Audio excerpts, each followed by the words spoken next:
Duas coisas. Primeiro, você não faz isso.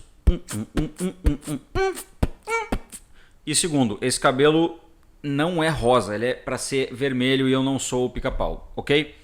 Eu sou o Caio, você está na CFX Sports, o seu canal de lutas, muito bem-vindos para mais um vídeo. Vamos falar aqui dos problemas que aconteceram pré-luta e durante a luta de Francis Ngannou versus Ciryl Gane e aonde, infelizmente, não vamos encaixar Jon Jones e Francis Ngannou. Acredito eu que a gente pode passar essa janela e não rolar essa luta nunca. E eu vou tentar explicar o porquê, beleza?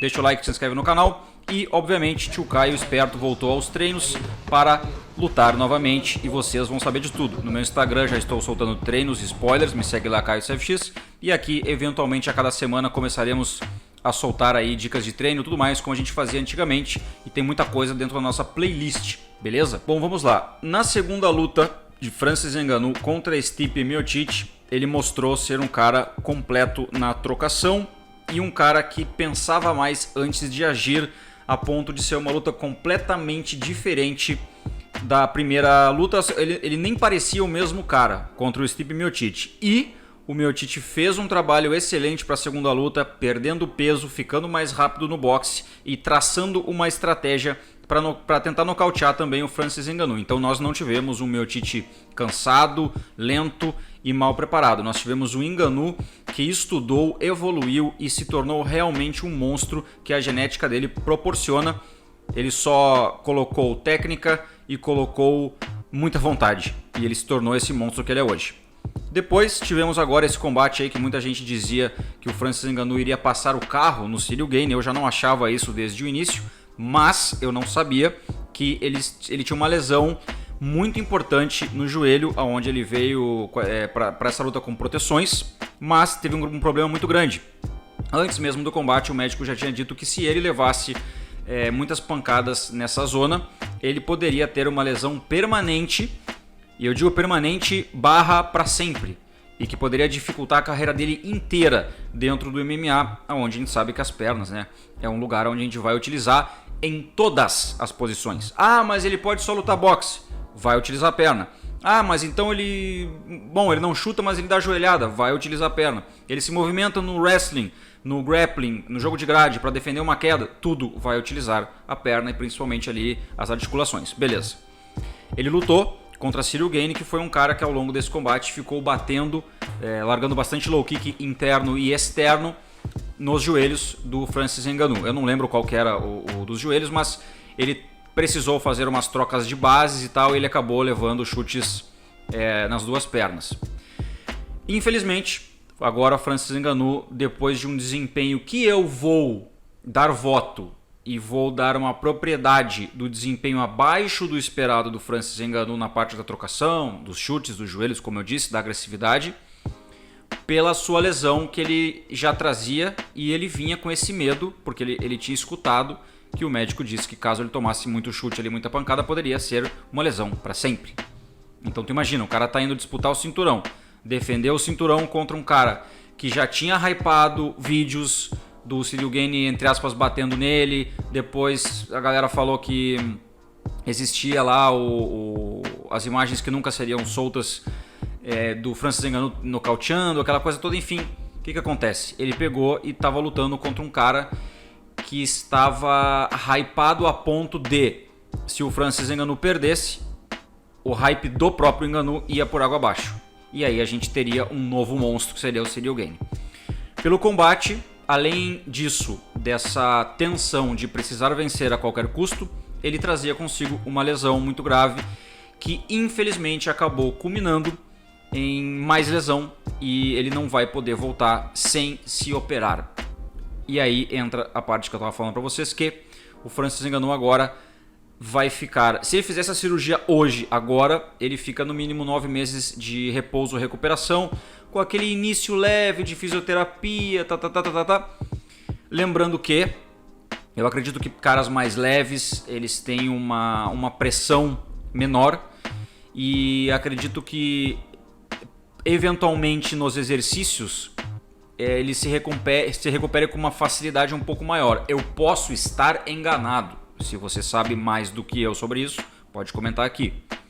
Mas no caso dos pesos pesados, do Francis Ngannou e do trabalho que ele precisa fazer para se recuperar e estar com a sua massa muscular em dia, eu acho que vai ser bem difícil. Eu acho que ele não vai poder exagerar muito com altas cargas para entrar nesse shape que ele tem, que é violentíssimo, é um negócio assim, ele é basicamente um fisiculturista.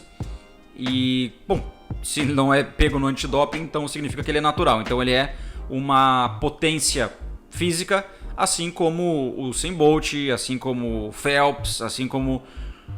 Enfim, eu colocaria o John Jones também como uma potência física para o mundo do combate. A gente vai entrar agora em relação ao John Jones.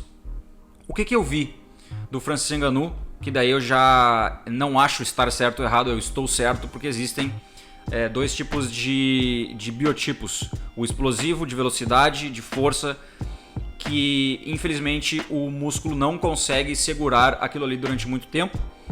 Temos o Paulo Borrachinha, temos o Francis Ngannou, temos o Tyson mais ou menos na época do auge dele, e temos caras que são maratonistas, tem outro tipo de músculo, fazem trabalhos diferentes nas fibras e tal, que são caras que conseguem, digamos assim, os caras dos 100 metros, eles explodem, conseguem correr ali 9 segundos e meio, 9 segundos perto dos 10 segundos.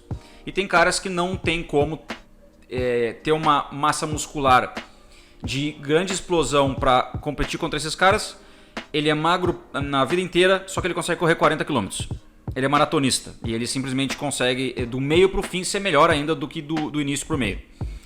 Por que eu estou falando isso? Porque eu vi que o Francis Ngannou, independente do que ele for fazer, se ele entrar numa guerra, numa maratona contra qualquer atleta, ele morre no gás, ele cansa, porque ele não é feito, a genética, o biotipo, independente do treino. Claro, tu vai evoluir no treino, óbvio, mas existem caras que são explosivos e que cansam mais rápido, e existem caras que não têm o mesmo punch, a mesma potência, força, só que eles vão durar muito. E o John Jones, na minha visão, é um cara mais durável do que explosivo.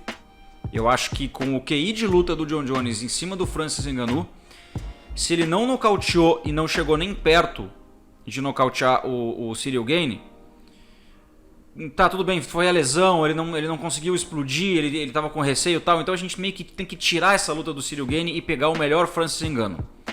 O melhor Francis Ngannou pra mim seria contra o Stipe Miocic na segunda luta. Esse Francis Ngannou, beleza, talvez ele consiga conectar algum golpe no John Jones, mas a gente não pode esquecer que o Jones ele tem aquela característica de braços muito longos, a palma aberta, e sempre que um cara ataca ele na parte do boxe, ele tem o cacuete ele já tem a mania de vir, botar a mão na tua cara e caminhar para trás, retroceder e girar, e sempre fazer os adversários cansarem. Outro grandíssimo problema: o John Jones tem também as pernas muito longas e ele é exímio nos pisões no joelho.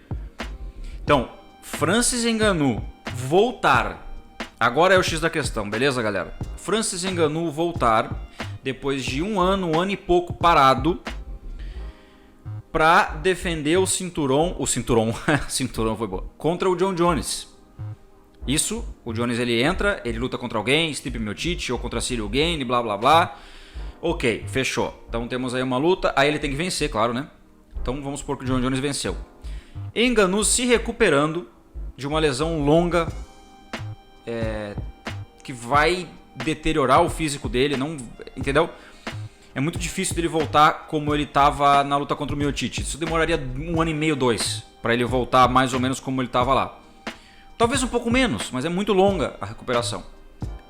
Cara, lutar contra um cara que é exímio em pisão de joelho, já com o receio de uma recuperação, de uma cirurgia, que tu vai colocar a tua saúde, o teu cinturão e tudo mais em risco, por possivelmente algo que custo-benefício não vai ser tão grande. O custo vai ser tão grande, mas o benefício talvez não tanto para um Francis Ngannou que quer reavaliar seu contrato, ter contratos multimilionários e voltando de uma cirurgia no joelho. Vocês já conseguiram entender aonde eu estou querendo chegar ou não? Francis Ngannou faz a cirurgia, se recupera, fica fazendo a sua fisioterapia, não vai poder chutar, não vai poder dar joelho, não vai poder fazer sprawl, não vai poder trabalhar jiu-jitsu, wrestling, grappling, mas ele vai poder treinar boxe. O que ele vai fazer quando ele volta? Depois de muito tempo parado, só se dedicando a um tipo de exercício, a um tipo de treino, a um tipo de luta. Entrar para o mundo do boxe. As coisas são coerentes. O Francis Ngannou, ele entra, abdica do cinturão talvez, muitos caras já fizeram isso ao longo da história do UFC. Vai para um boxe, faz uns milhões gigantescos contra Tyson Fury, que na minha visão ele perde para Tyson Fury. Mas ele vai lá, vai fazer um dinheiro muito bom, vai dar um soco aqui, receber um monte de soco lá. E aí talvez depois de muito tempo, com o bolso muito cheio, ele não queira mais lutar MMA. Então eu chuto que o Francis Ngannou talvez não retorne ao UFC nunca mais. Ele vai lá, ele faz o pé de meia dele com Tyson Fury, 50 milhões, 40 milhões... e vaza pra sempre. Vai cuidar da mãe dele, vai cuidar da família dele, vai cuidar da galera dele lá. Talvez faça umas outras lutas de boxe, mas eu não sei se Francis Ngannou volta a lutar MMA, porque uma vez o gosto do boxe dentro da vida dele, treinando uma modalidade, e ele a melhor parte dele é o boxe, ganhando muito dinheiro, ele não sai mais de lá e ele não tem por que voltar ao UFC e lutar contra John Jones, porque é o que o Dana White quer fazer. Botar o Francis Ngannou contra o John Jones, que é um cara, enfim, como eu falei, exímio em pisões, cotoveladas, ground and pound é violento e tal, e botar a carreira dele em risco, porque o hype acaba. Se o John Jones vem e vence do Francis Ngannou, acabou o hype, irmão. Talvez o Tyson Fury nem queira lutar com ele. E aí talvez os milhões realmente nunca entrem no bolso de Francis Ngannou. Eu acho que o boxe seria a melhor arma para o Francis Ngannou atirar nos passarinhos de ouro do dólar. Essa é a minha análise. Aqui vai aparecer Caio lutando kickboxing numa luta de Muay Thai. E aqui vai aparecer Caio sendo preso e chorando e ensinando lutas para os presos na cadeia. Assista os dois que vai valer a pena. Fui.